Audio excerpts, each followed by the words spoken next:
And the Oscar goes to... Tis the season to be jolly.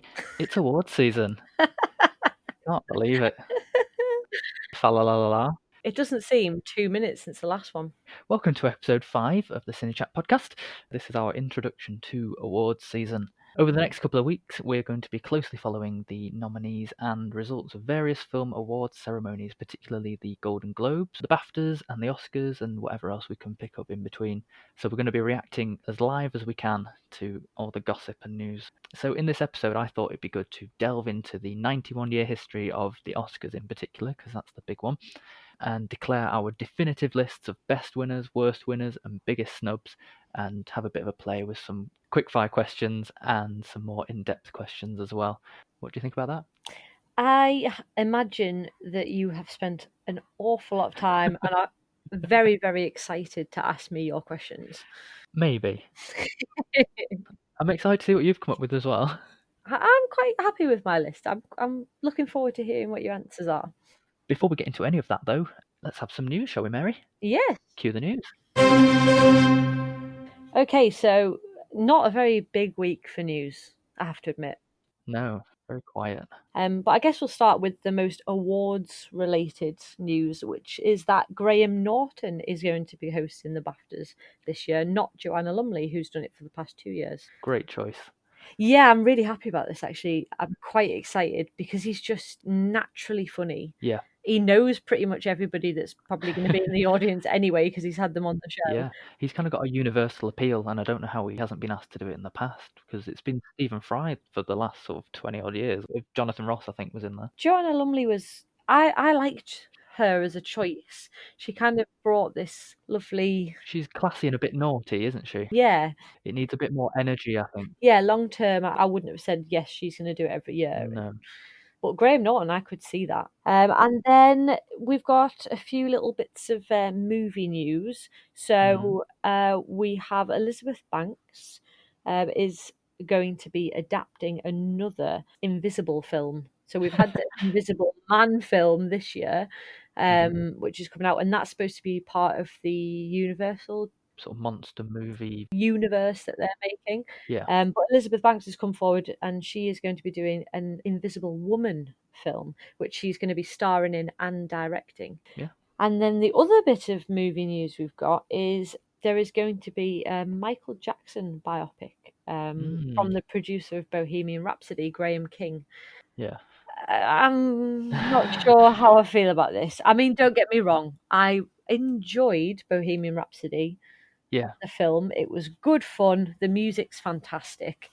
With Michael Jackson, though, any mention of Michael Jackson nowadays, everyone sort of goes, yeah. It'd be really interesting to see what time period it's going to range from, what it's going to focus on. It says based on his life in all its complexity. Oh, God. So whatever that means. And it also says that the producer has also acquired access to use all of his music. Wow.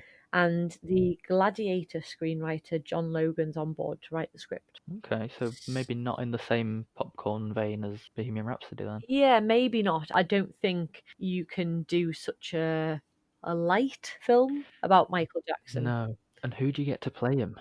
Oh yeah, that's going to be interesting because, I mean, do you hire a black actor and then... I hadn't thought about that. Seriously though, what do you do? How are they going to do that? That's going to be quite controversial, I think. Oh, well, that's an interesting one to look out for then, isn't it? Yeah, I didn't think about that until just now. So yeah, so that's the news. Very short, really, in terms of news stories this week. Okay, so this is the major talking point of this episode. We're going to be putting together our best winners, worst winners, and biggest snubs from the vast 91-year history of the Oscars. In the top 6 categories, we're not going to do the full 24 categories. That would be insane. We'd be here all day. Exactly. So before we start, why the Oscars, Mary? What is it? What is that magical thing that makes this so special? Because it's like my Christmas. Well, that really does hit the nail on the head. It is just magical. You've got all of these stars coming together. It's the glitz and the glamour. Everybody's dressed to the nines. It's just got this atmosphere around it. Seeing the people who win it's like a little window into the person Yeah. for that little brief moment. Not all of them, but most of Mhm. them. It kind of breaks the barriers down. It's just fabulous, really. For me, it feels like you're part of history being made, Mm. because once a film wins an Oscar, it sort of becomes part of this canon. It's the highest caliber of award you can be given. Yeah, it is the big moment of the year. We should mention as well that it's these particular films that are the ones that we personally gravitate towards. Yeah. Just the caliber of film that tends to get picked here. Quality. Yeah, Quality filmmaking. yeah, You know, films that intend to show something real or make a difference or make a statement or make a point, or yeah, even if it's just to showcase an actor doing what they really do well, like world-class talent. yeah. So when we say the big six, we mean the 4 acting categories, then director and best picture. So should we take it from the best supporting actress? Yes. Shall we have a look? I have to say, I was very disappointed with this category. Yeah, actually, that's something I found. I was looking through the entire list. Yeah, I was thinking, really? there was really nothing standout. No. My pick for best supporting actress, and I know a lot of people would disagree, but hear me out. Hmm. I put Anne Hathaway from Les Miserables. You did not. Why? I did as well. Did you? I did. Should we say why then? Yes, go on. She only has about 15, 16 minutes of screen time, but Yes, that's right. mostly you remember her for doing the I Dreamed a Dream scene. Yes. And I think it's sort of like a bit of a lesson in how to win an Oscar in one take. That won her that Oscar. Yeah. She was unbelievable. There's something to be said here about authenticity, I think. So Mhm. she lost about 25 pounds of weight. She cut all her hair off. Yeah. She's singing live. She cries on cue. It's in one take. And it's a very close-up angle. There's nowhere to hide. She's very exposed. Mhm. And I totally believed it. I don't remember anything about the film except that scene, really. I do remember the rest of the film. When I think of that film, that's the scene I think of.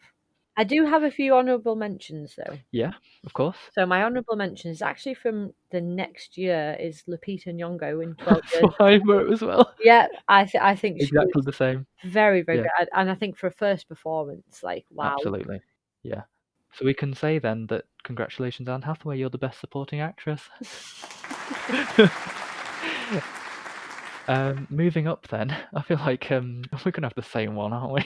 I Are we? don't, let's see. Go on. So who've you got then? Go on, let's see. I picked this one based on element of surprise, really. No one saw this coming.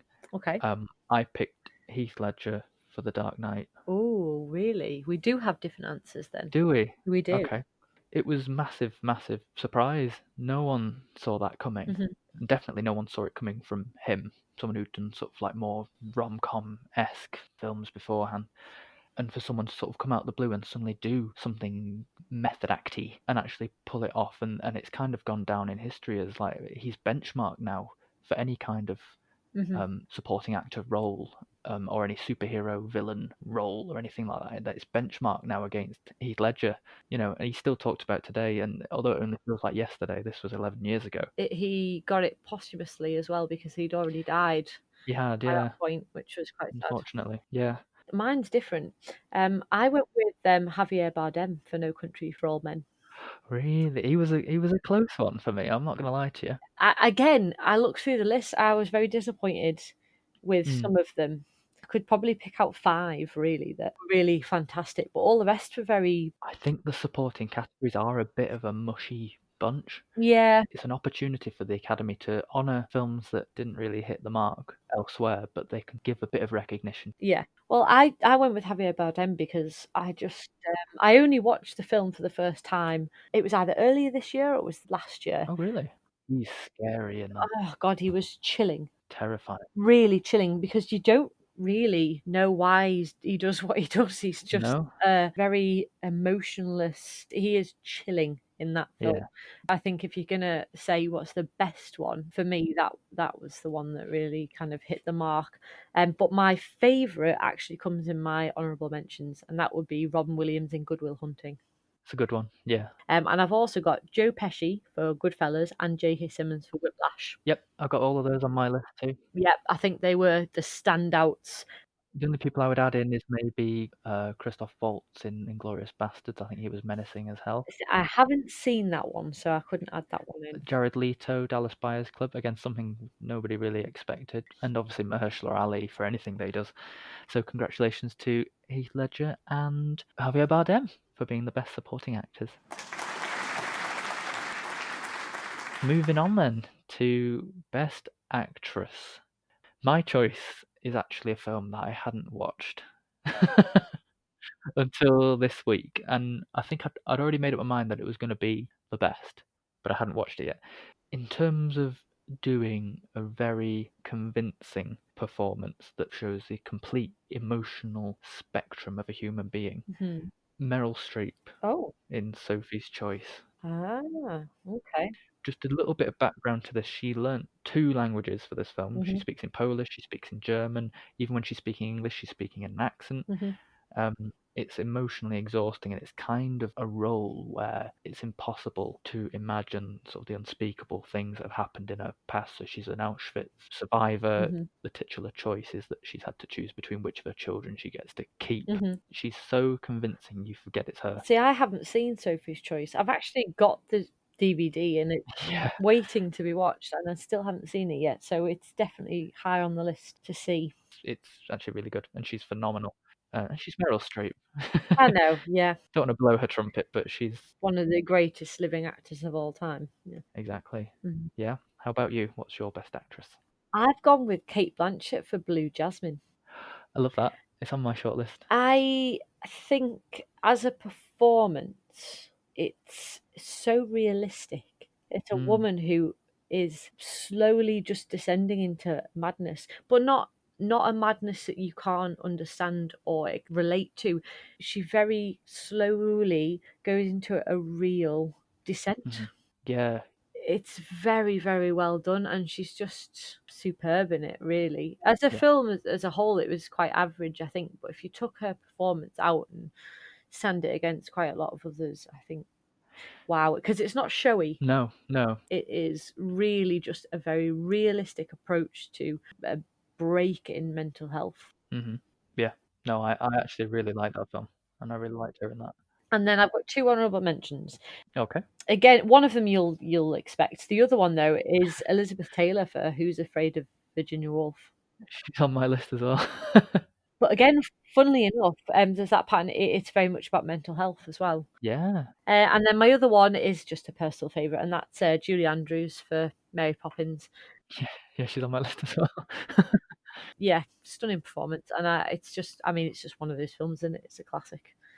Yeah. A few that are on my list as well. Marion Cotillard for La Vie en Rose, which I'd kind of forgotten all about the film, but looking back at a few clips, God, she's good. I haven't seen that one, but I remember seeing the clips at the time and Mm. thinking, wow. And I've put Jodie Foster for The Accused. I think that's a really difficult subject matter to sort of get your head around. She was good in that. She was very good in that. And I don't think she gets as much credit as she's probably due, to be honest. Yeah, happy with those. Hmm. So congratulations to Meryl Streep and Kate Blanchett. You are the best actresses. Best actor then. You're not going to like my answer, I can tell you now. I think it was harder to pick from the actors only because it's harder to find a standout. Yeah, there's lots of very good ones, yeah. But with the women, Mhm. there are some real standouts. My choice, there's layers to this performance, I think, Hmm.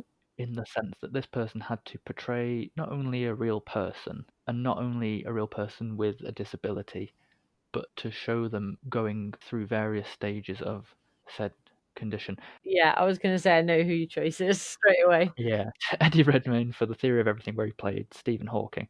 And what clinched it for me, I think, is I saw a video, sort of behind the scenes making of thing.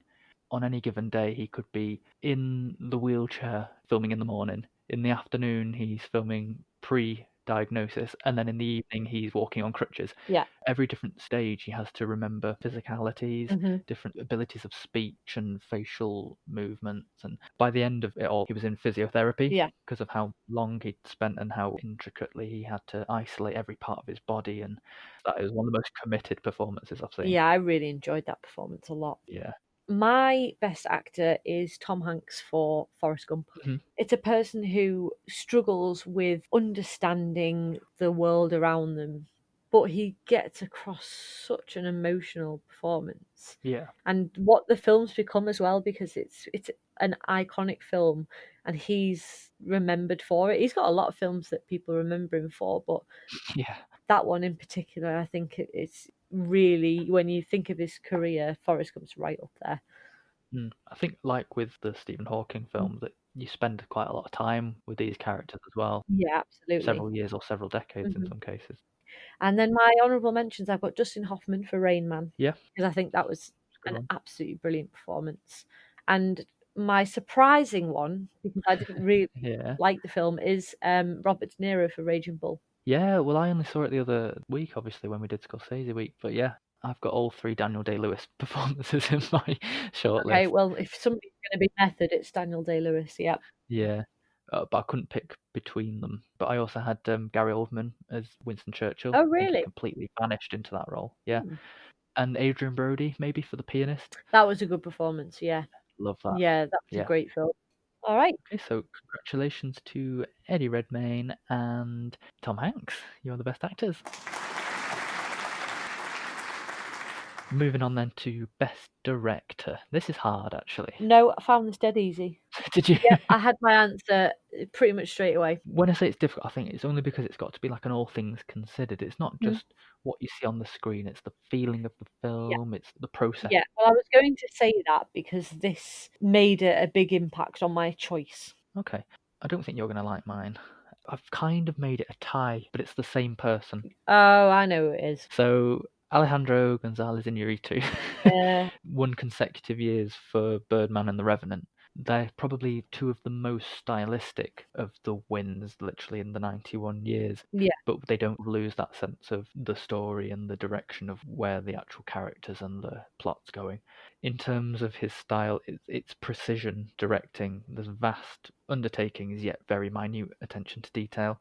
I love the whole idea of having long, fluid, extended sequences, long takes, and a lack of cutting really means that you demand a lot more from your performers. Hmm. It's more impressive when you see them doing longer sequences and monologues. You know, they've not just had to say a line, then they've cut, then they've said their line, and then they've cut. It's an authenticity. Hmm.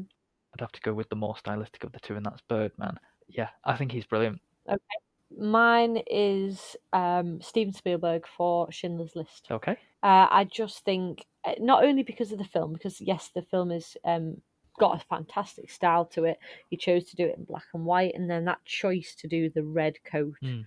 on the little girl. There's a lot of very stylistic choices there. It was a very adult film, which he was not known for at the time. But Schindler's List was just absolutely. I mean, I've only been able to watch it the once.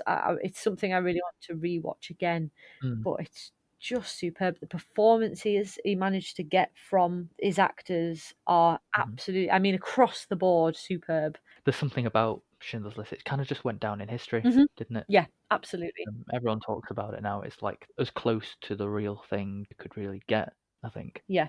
without it being a documentary. Hmm. That's a really good choice, no? Yeah. Any honourable mentions? Probably it would have to be James Cameron for Titanic, Mm. Carol Reed for Oliver, and then David Lean for Lawrence of Arabia. I had Spielberg also for Saving Private Ryan on my list. Yeah. Scorsese for The Departed and Ang Lee for Brokeback Mountain. I think they were Okay. all very good. Mm. So congratulations to Alejandro González Iñárritu and Steven Spielberg. You are the best directors. Fantastic. Okay, best picture then. Hmm. Oh my. This was the no-brainer for me, I think. It's got everything. Hmm. The best picture is The Sound of Music. No way. Have you put The Sound of Music, really? Yeah. Wow. Oh, I'm impressed. Why? What did you put? I put Schindler's List. Oh, Don't get me wrong, I love. I'm surprised you didn't put The Sound of Music. If I was picking my favourite film out of the best picture All ones, right. yes, it would be The Sound of Music, Okay. without a doubt. The Sound of Music, because that is one of my all-time favourites. Tell me why you picked it. Like I said, it's got a bit of everything. It's extremely funny. It's got a great sort of romance plot. The songs are uplifting and timeless. Like they've, Oh yeah. you get them on adverts today. Mhm. Everybody knows it. It's kind of an all-round family film, but then at the same time, from a technical perspective, location-wise, performance-wise, music and song-wise, script. Well, Robert Wise is a very good director. Yeah, absolutely. I don't know how else to. I can't praise it enough, really. Okay. And it has got that darker side that it is set against World War II. Mhm. And, there's sort of like a German threat happening. Yeah. Austria is losing its identity, and there's Nazis, and they're running away. And Yeah. based on a true story, if loosely. Loosely, yeah. This may be one of the earliest films I was ever introduced to, so it's a very sort of personal film as well. I am extremely impressed, and my estimation of you has gone up twofold. Did you think I was going to say Moonlight? Something along those lines. Okay. Why Schindler's List? So, Schindler's List not only is a fantastic film, it looks stunning. The performances are unbelievable, and the direction is superb. But Yeah. from that film came the Shoah Foundation, in which Holocaust survivors came forward and told their experiences, put them down on record, whether that was audio or visual, and that is history. Yeah. Steven Spielberg helped to get that started. It's one of the most important pieces of history that we have. Yeah. And it was that film that brought that forward, and I just think there's nothing more important than that.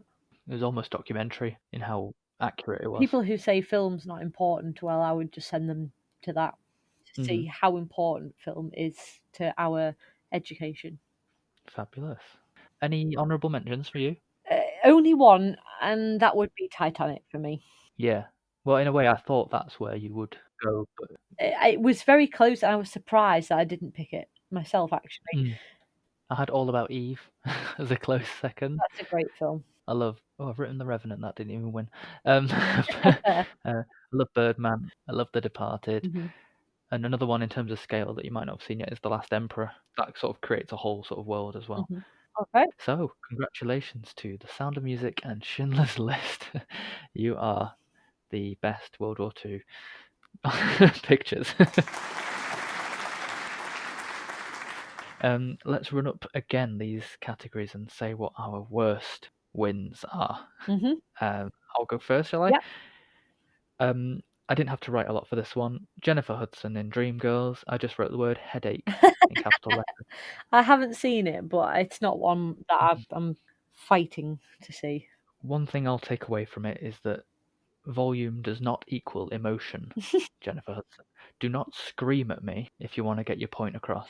Subtlety is underrated, shall we say. Okay, Judi Dench, Shakespeare in Love. Oh. Overrated. Right, okay. Wow. I didn't expect you to say that. When I was looking at them, I just thought, there's not really much point to her win there. She's barely It's in not it. the shortest win for any award. It's the shortest for a supporting actress award or something, isn't it? It was pointless, really. She's playing a queen. She's a bit stern. She's wearing the big dress and the headpiece. That's it. She steps over a puddle at one point. Yeah, that's it. Oh well. So yeah. Shame on you, Judi Dench. Okay, that was short and sweet. So congratulations to Jennifer Hudson and Judi Dench. You are awful.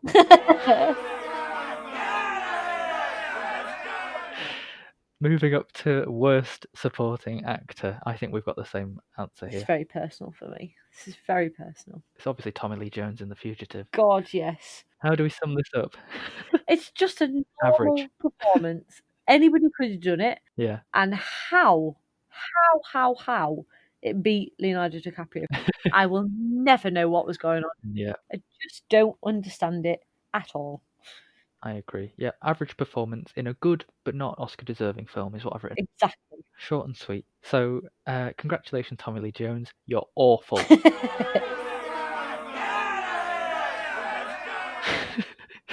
Worst Actress Award. My pick is Gwyneth Paltrow for Shakespeare in Love. Snap. Yeah. Do we even need to say why? I mean, if you're going to go Best Actress, how is she best? She's not even a good actress. Just... No. Surely there must have been something better that year. Kate Blanchett in Elizabeth. Any of them would have been better. Anything. Anything than that. It's just a normal rom-commy type performance that Mhm. anyone could have given in any given year and would never have been looked twice at. Zero depth, zero complexity. Gwyneth Paltrow, you're awful.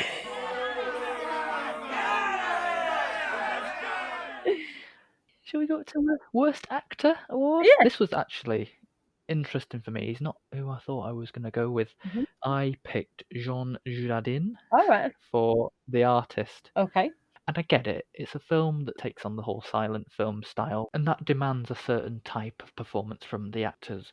But I think something kind of backfired in doing that, because in making the actors do very over-the-toppy, kind of campy performances, it made his job extremely easy, I think. Yeah. There's some dancing in there, but looking back at it, it's not all that brilliant, really. He's not a dancer. I think I need to give that one a rewatch. I think if you were to look back at some of the clips, you'd be like, oh yeah, that's really forgettable. Yeah. Okay. I've gone with Jeff Bridges for Crazy Heart. Oh, okay. I think it was a career award. He's had a very long and very successful career with better roles in it. And I think that's what they were awarding, because the film itself is just very meh. Yeah. I'm not saying he's not good in it, because he is. Yeah, I quite liked it, but yeah, it's a forgettable film. Again, it's like Gwyneth Paltrow. Anybody could have done it in any Yeah. normal film, and it would have just been passed by. Okay. Jean Dujardin and Jeff Bridges, you're awful. Worst director. Looking at my choice now, I'm quite happy with it. Yeah. But whether my reasoning is valid or not, I don't know. I put Sidney Pollack for Out of Africa. Did you? Oh. And which is interesting because it's set in Africa. Yeah. Great landscape, there's things to be done in terms of creating an atmosphere there. But a film like Out of Africa, which is so dull, boring, and forgettable, yet somehow has great actors in it doing quite good performances, surely then it's the director's fault that film's not memorable. It's disappointing though, isn't it? When you've got a film of that scale with those actors, it should be good. Yeah, and I just think there's something there with the direction. I don't know about you, but when I think back to it, I don't remember anything. what it was about. Yeah. So, yeah. That's a very good point. I have gone with Woody Allen for Annie Hall. Right. Yeah, I didn't like that film. I just don't understand why it won. No. I just don't see it. I'm not a Woody Allen fan, really. I've seen the Owen Wilson one. I hate that. Midnight in Paris. Midnight in Paris, yes. I loved that. I hated I really it. enjoyed that. I really liked it. But it was the tone and the style, like the actual topic of the film, that I found quite enchanting. But yeah, I don't think he's doing anything special. What pulls that film forward and what drives it is Diane Keaton. Yeah. Best film Woody Allen's actually done, I think, is Blue Jasmine. Yeah. Yeah. So Sidney Pollack and Woody Allen, you're awful. Congratulations.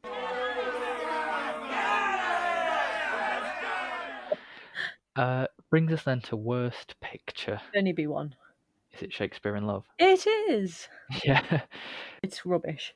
I've put here, big ensemble cast doesn't automatically equal good film. Yes, I would also add that when Harvey Weinstein buys your win, you are not winning for any real reason other than the fact that he bought out everybody. Yeah, it undermines the whole concept of the award, doesn't it? It just hugely diminishes the prestigiousness of that award. Yeah, he bought the win, because I mean, how it won over the likes of Saving Private Ryan and things like that. Absolutely criminal. How can that win over that? Yeah. There's got to be a problem in the system somewhere if that's what's happened. So yeah, for me, absolutely. Yeah. And that's not saying I don't enjoy Shakespeare in Love, because I do actually it's like okay. it.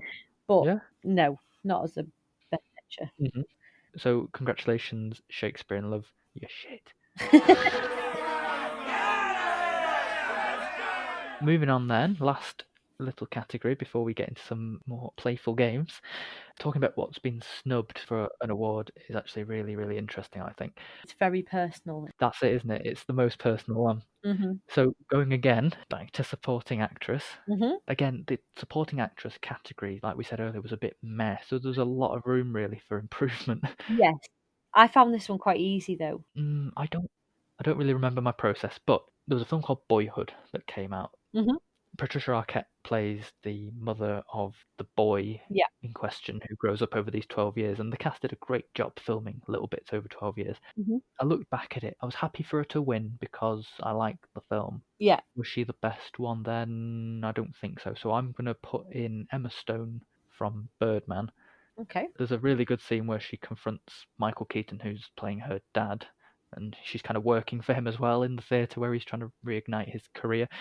And she sort of confronts him with a few home truths about how he's not relevant anymore and that he doesn't matter and his career's over. And like I said earlier with Alejandro's style, Mhm. it's all delivered in monologue style. Yeah. I think she actually did really well in that film. Okay. So Emma Stone. Okay. My snub is Judy Garland for Judgment at Nuremberg from 1961, and the winner that year was Rita Moreno for West Side Story. Yeah. And that's not to say that she wasn't good, because obviously that was a great performance and she danced and sang as well. But it's just a fantastic film. And she's not in it very long. She plays one of the witnesses in the trials. Uh, Oh, okay. and she is absolutely heartbreaking, is the word I would use. She plays someone who was sympathetic to a Jew and Mm. was imprisoned for it. It's like nothing you've seen her do. Yeah. And obviously by that point she didn't really look like Judy Garland anymore. She was kind of looked a little bit overweight and just looked quite rough. And it was that kind of period of time. And it was just unbelievable. It was really breathtaking. So yeah, Hmm. I think she should have won it. Very good. So I guess Emma Stone and Judy Garland, we're so sorry.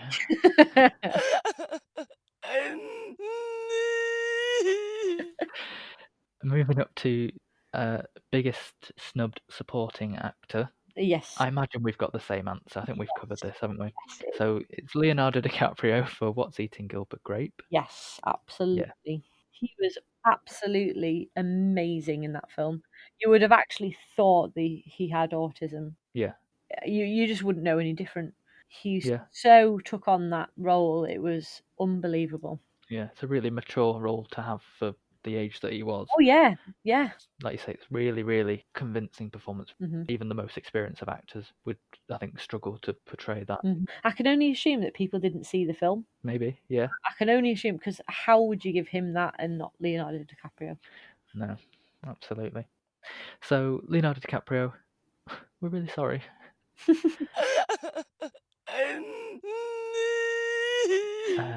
Snubbed actress award. Most personal one for me. Okay, I nearly obviously said Julia Roberts for Pretty Woman, Yeah. and instead I put Glenn Close for Fatal Attraction, Oh, who okay. lost out to Cher Oh, in Moonstruck. The most sort of plain-faced performance ever is awful. I haven't seen Moonstruck, so I can't really comment, but I do Mm, know that Glenn Close is absolutely amazing in Fatal yeah, terrifying. Attraction. It was very realistic for a thriller. Mm, Somebody playing someone with very clear mental health issues. yeah. Yeah, it was a very layered performance, considering Mm, if you just look at it in black and white, she's just a bad guy. yeah, Yeah, there's a lot more to it than that. absolutely robbed. Mine is very personal, and again, she's turned up twice. It's Judy Garland. She should have won for A Star Is Born in 1954, and Mhm. instead, for some bizarre reason, they gave it to Grace Kelly for The Country Girl. And actually, if you look up biggest snubs, she's right up there near the top. People can't understand, in hindsight, why Judy Garland didn't win, because she had it all in that movie. She sang, she danced, she acted her heart out. And not Yeah, only that, but within the performance, it was really hard hitting because it was very close to home. She was playing the partner of someone who was losing their battle to drink. And she was that person. She was doing speeches about having to live with that kind of person when she was that person. How did she not win? so Glenn Close, Judy Garland again. We're very sorry.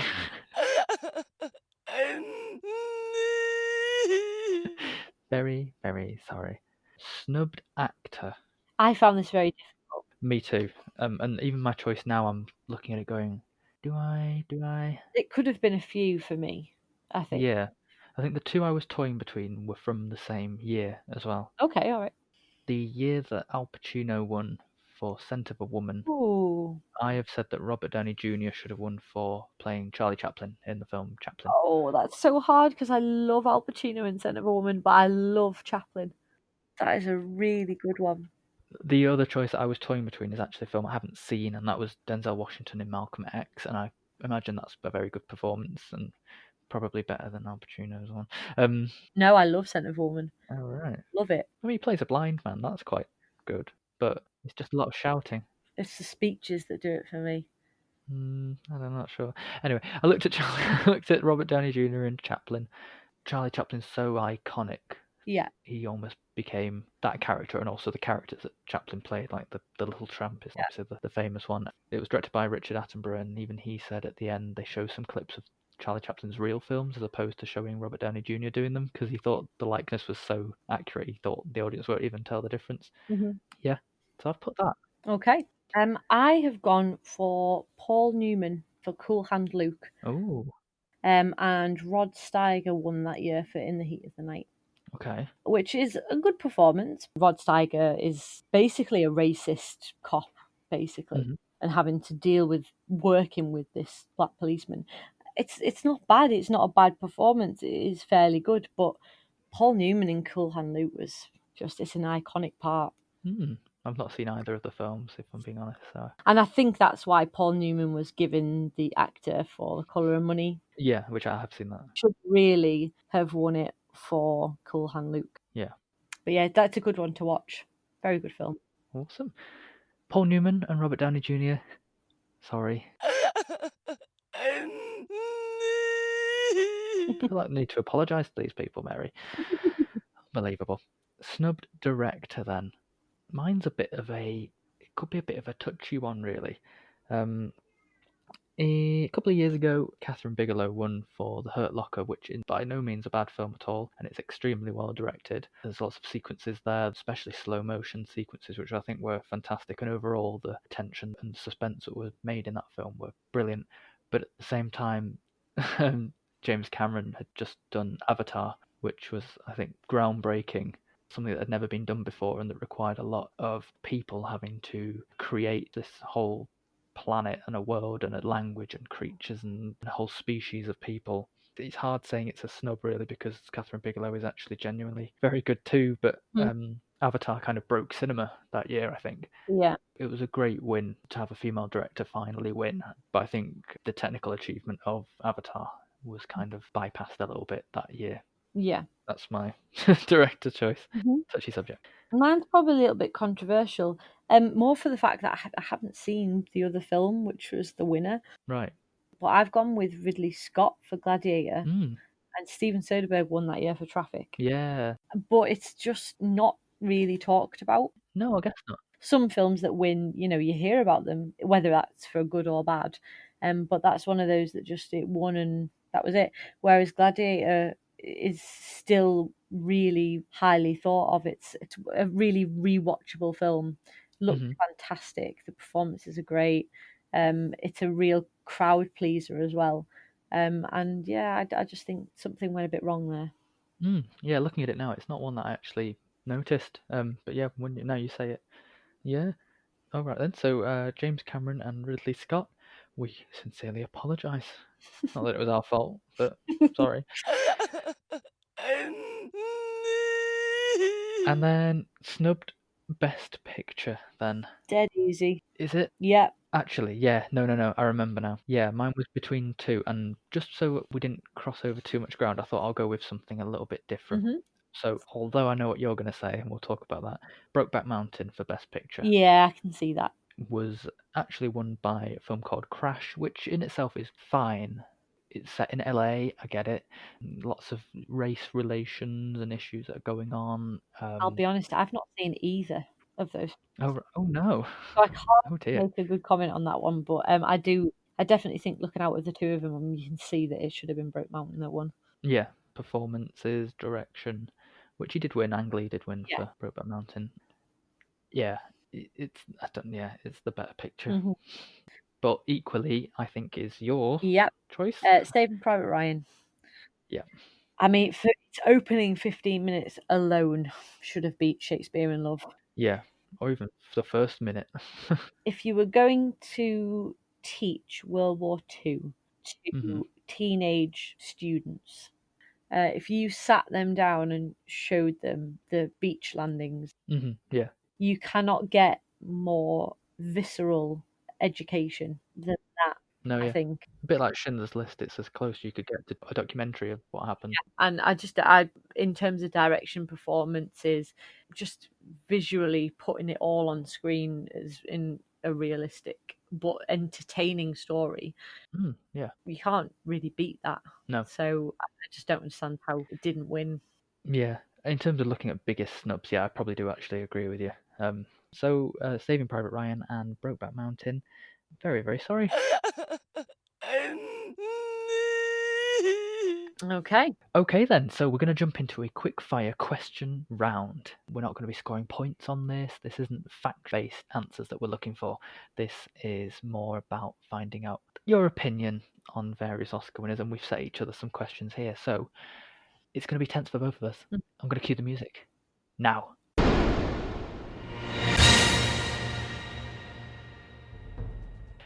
Okay, Mary, I'll go first. Who was better, Gary Oldman as Winston Churchill or Meryl Streep as Margaret Thatcher? Oh, Jesus. Gary Oldman. I agree with you there. Okay, Spielberg versus Spielberg, Schindler's List or Saving Private Ryan? Oh, that's harsh. I think, gotta say, as an overall picture, Schindler's List. Okay. Yeah. Better Christopher Nolan visual effects winner, Inception or Interstellar? Gotta be Interstellar. Very good. Okay. Hanks versus Hanks, Philadelphia or Forrest Gump? Oh, they're both very different, and I don't remember Philadelphia very well. But I'm going to go with the underdog, and I'm going to say Philadelphia. Okay. Because I want to watch it again, and I think overall, I think I will get more from that. Okay. Best original song winners, My Heart Will Go On, or Can You Feel the Love Tonight? Oh, that will go on without a doubt. Okay. I wonder whether you might. Yeah, without a doubt. Okay, 2000 to 2009 Best Pictures or 2010 to 2019? Oh God. 2010 Yeah, onwards. thought you'd say that. Yeah, you've got Birdman, King's Speech, Moonlight, 12 Years a Slave. Yeah. Most deserved Oliver Stone Oscar, Platoon or Born on the 4th of July? Well, I'm going to have to go with Born on the 4th of July because I haven't seen Platoon. I think you're right anyway. I think Born on the 4th of July was absolutely unbelievable. I agree. Would have to go with that one, I think. So, Al Pacino won Best Actor for Scent of a Woman in 1992, but many felt it was a career Oscar. Which should he have won for? Godfather Part 2 Right. or Serpico? Oh God, I haven't seen Serpico. I thought you were going to say Scarface. Add Scarface in there if you want to. I remember Robert De Niro being better in Godfather Part 2, and I haven't seen Serpico, so I'm going to say, I'm going to put in my own answer and say Scarface. Okay. Pick the better musical Best Picture winner, Chicago or Oliver? Oh, Oliver. Absolutely. Yeah, gotta be. Katharine Hepburn or Meryl Streep? This is one of the questions I had for you, but I took it out at the last minute. I personally would have to say Meryl Streep, I think. Okay. I think, although she's not necessarily deserved every nomination, I think that shows really what she can do. Although I think Katharine Hepburn's very good as well. I'm starting to see more of her stuff. So yeah. Meryl Streep. Okay. Pixar Best Animated Feature winners. Wow. Finding Nemo or The Incredibles? Oh, Finding Nemo. Yeah, oh yeah. Oh, good. Okay. Jack Nicholson or Daniel Day-Lewis? Both have won 3 acting Oscars. 100% Daniel Day-Lewis. Okay. Maybe one of the best actors alive, I think. Okay. Most deserved Christoph Waltz Oscar, Inglourious Bastards or Django Unchained? Haven't even seen it, but I know it's going to be Inglourious Bastards. Yeah, it is. Correct. Correct answer. Mexican directors dominate. Yeah. Alejandro Iñárritu, Guillermo del Toro, or Alfonso Cuarón. I do like Alfonso Cuarón as well, but my heart is with Alejandro. Okay. He did Revenant and Birdman, and he's done other Mexican films in the past that stand out as well. Yeah, I thought you'd say that one. Mm-hmm. Take back one of Ang Lee's Oscars. Life of Pi or Brokeback Mountain? Oh, Life of Pi. Yeah. Oh, good. I might have hit you if you said the other one. Best Song 2017. Remember Me or This Is Me? This Is Me. God, Yeah, absolutely. Where did that come from? they got it wrong. Majorly wrong. Most deserved Steven Spielberg Oscar. Schindler's List or Saving Private Ryan? Probably Schindler's List, I think. Yeah, well covered ground that. Supporting actress, Octavia Spencer for The Help or Anne Hathaway for Les Mis? Anne Hathaway for Les Mis. Yeah, I thought Viola Davis should have won, if anyone, for The Help. Yes, she probably should. Not that they weren't all good. My last one to you is, who should have won, Catherine Bigelow for The Hurt Locker or James Cameron for Avatar? Probably got to be James Cameron, hasn't it? Who should have won for actual directing merit? Yeah, I think so. Okay, and my last one. Which decade produced 4 musical Best Picture winners? Oh, this is a proper question. It's the 1960s. It is. You had West Side Story, Oliver, My Fair Lady, and The Sound of Music. Do I get points for that one? Do I technically win because of points? I win. So yeah. So that's the end of our quickfire questions. I enjoyed that.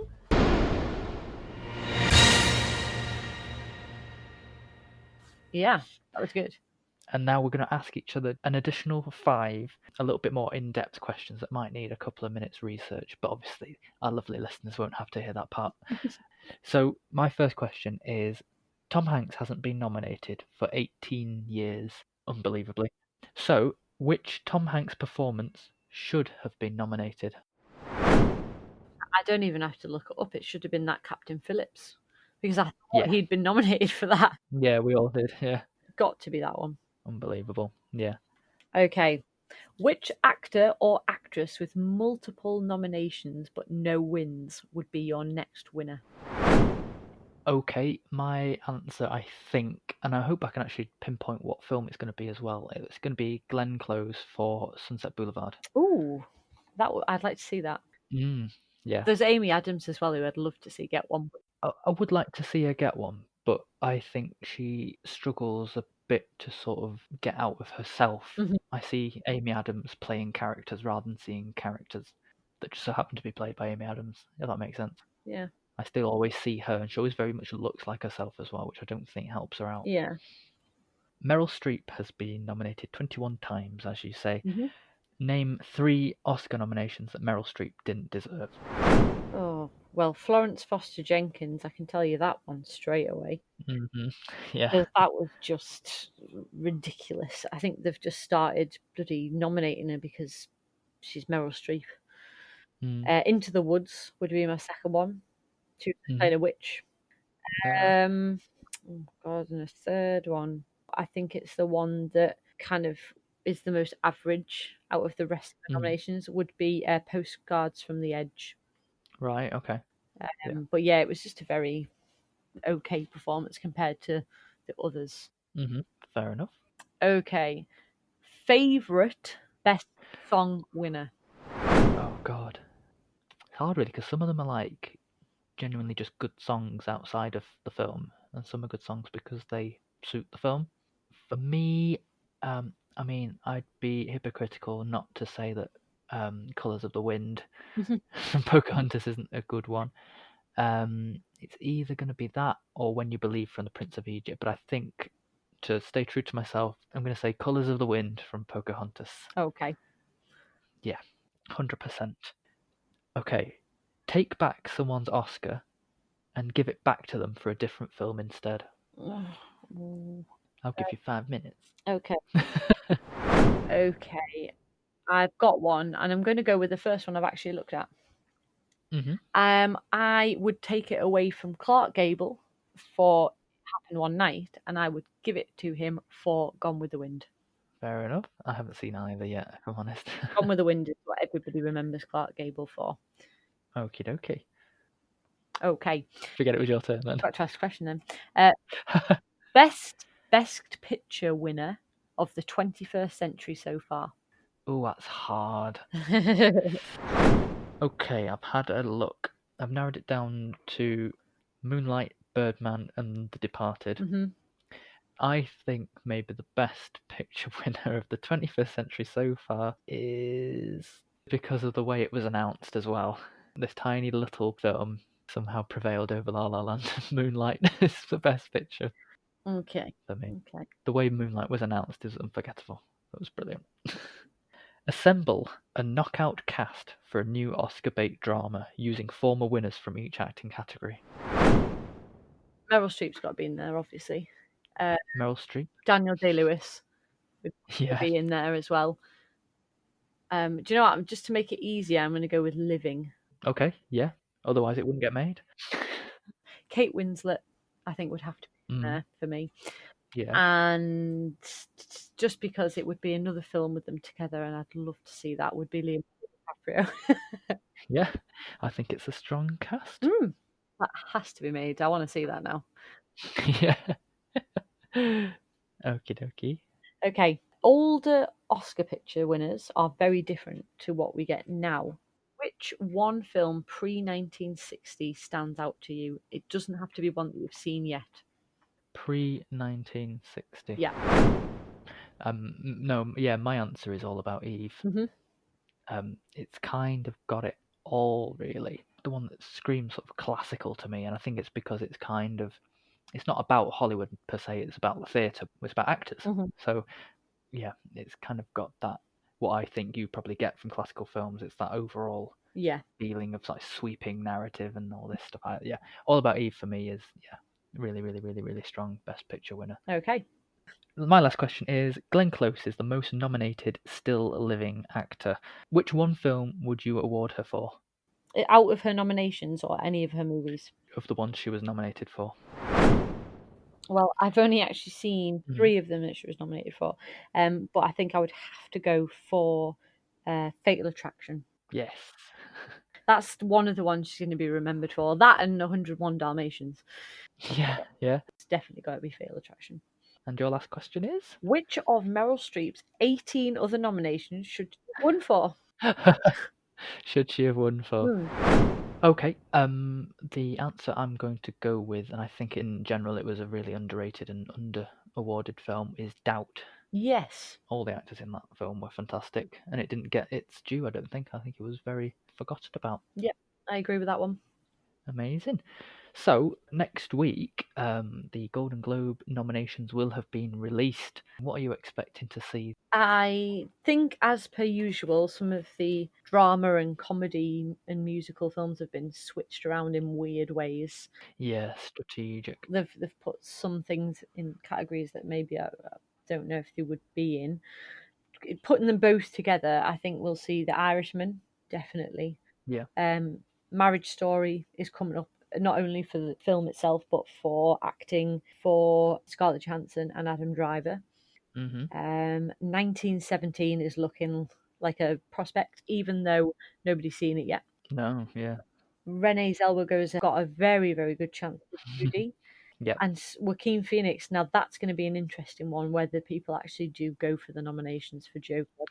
Yeah, it might be what happened with A Star Is Born last year. Yeah, it's whether the academies decide to go for it, really.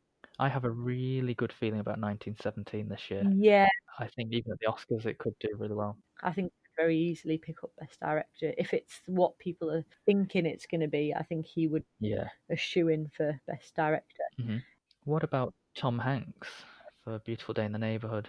Well, I don't know, to be honest. I'm not sure. I just get the feeling he might just miss out. Yeah. So far, I've got like a little list together, and I've got Joaquin Phoenix for Joker, Adam Driver for Marriage Story, Robert De Niro possibly for The Irishman, Yeah. Christian Bale for Ford versus Ferrari, and I've got the likes of like Antonio Banderas and Jonathan Pryce for Pain and Glory and The Two Popes. Somebody could maybe go out of that and put Tom Hanks in instead. I think less in comedy and musical for actor. You've got maybe Eddie Murphy for Dolomite Is My Name. I think, yeah, we might be seeing Put him. in Rocket Man for some reason in comedy or musical, even though it's a more serious film than. But it is a musical. Yeah. So Taron Egerton, I think, will definitely be in there for Best Actor. Yeah. Leonardo DiCaprio is probably likely for Once Upon a Time in Hollywood. Adam Sandler possibly for Uncut Gems. Yeah. So if Don't really want to see him, but it's a harsh competition. talking about Saoirse Ronan as well for Little Women, but I'm reserving my judgment of that until I see it because it Yeah. have to be very good. Mm. No, performance may be easier to get, but people are talking about Greta Gerwig for director and the film in general for awards, and I definitely would need to see it first. The Farewell for foreign language film and Parasite, they're the two big. Parasite, I am Yeah. extremely excited to see. They're the ones that people are mentioning. It's the same people that keep coming up. So Yeah. I think they're the ones that are most likely to come up. I'm very intrigued because it's quite open at the moment as to where it could go. Yeah. I don't think it's as determined, should I say, as it might be at this point. No. They'll have to really narrow it down, and I think once they've done that, then we'll start to. Yeah, the winners at the Golden Globes will give us the first sort of Yeah. precursor to what to expect coming forward. But as we know, there's always upsets and Oh yeah. shock wins all along the way, right up until the Oscars. So yeah, so we'll be reacting to the Golden Globe nominations, which come out on Monday, the 9th of December, and we will be hopefully releasing our podcast the next day on Tuesday, the 10th. So keep your eyes peeled for that. So really quickly, just to finish off, do you want to quickly recommend a film? Yes, I am recommending Klaus, which is on Netflix at the moment. Oh my god, it was absolutely fantastic. I just put it on as a little Christmas film. Christmas treat. Yeah, I'll put it on, I'll sit and watch it. It is absolutely stunning in every sense of the word. It's got a Nordic style, and the story is just superb. It's absolutely superb, so clever. And it's basically what could have been the origin story of Santa. So good. It's got an absolutely brilliant voice cast in it. It's got Joan Cusack. She does a voice in it. You got Jason Schwartzman. J.K. Simmons is Klaus. It's just brilliant. It was absolutely brilliant. I'm going to watch it for our Christmas week. Yeah. And I'll let you know what I think. I would definitely recommend it to anybody because it is really worth a watch. Quality is fantastic. Very good. The film I'm going to nominate this week, Olivia Colman won for The Favourite for Best Actress this year, but if there was a role I think she really deserved it for, was a film called Tyrannosaur, which was a very low-budget British social realism kind of drama. Peter Mullen plays a man who's sort of plagued by violence that's driving him to self-destruction, and he kind of meets Olivia Colman's character, who's like a Christian charity shop worker, so they couldn't be any more different, but form like a unusual bond. And then there's lots of things happening at home with her. There's lots of domestic violence happening. It's actually quite difficult to watch, but she's sensational. Far better, I think, than she was in The Favourite. I'm surprised that she hadn't been nominated or even won for this film before. And it's on my list. It is there. I'll see it. I really will. Yeah, you should just watch it. So what are you watching next? I'm probably going to watch The Irishman next. I believe it's arrived. That's basically the rest of your day gone then. Well, yeah, that's it. The Irishman. Well, I am going to be watching Jumanji next. Not the Robin Williams one, the new one that they made, which I still haven't seen. And my sister is coming over to watch it because she has recommended it. She said it's very, very funny and I have to see it. So she's going to come over and watch it. Take Jumanji out of the title and any mention of it throughout, it's actually a very good film. Just wish it wasn't Jumanji. Yeah, that was why I didn't see it in the first place. So I'm reserving my judgment, but we'll see. Perfect. So, as we said, next week we're reacting to the Golden Globe nominations. Where can you find us? We're on Facebook and YouTube as CineChat Podcast. We're on Instagram at CineChat_official. We're on Twitter at CineChatPod. And you can listen to us on Spotify, iTunes, or Spreaker. What's our email address, Mary? cineChatOfficial@gmail.com. It is indeed. We'll see you next week for the Golden Globe nominations. I've been Matt. Have you, Mary? Good day. Bye.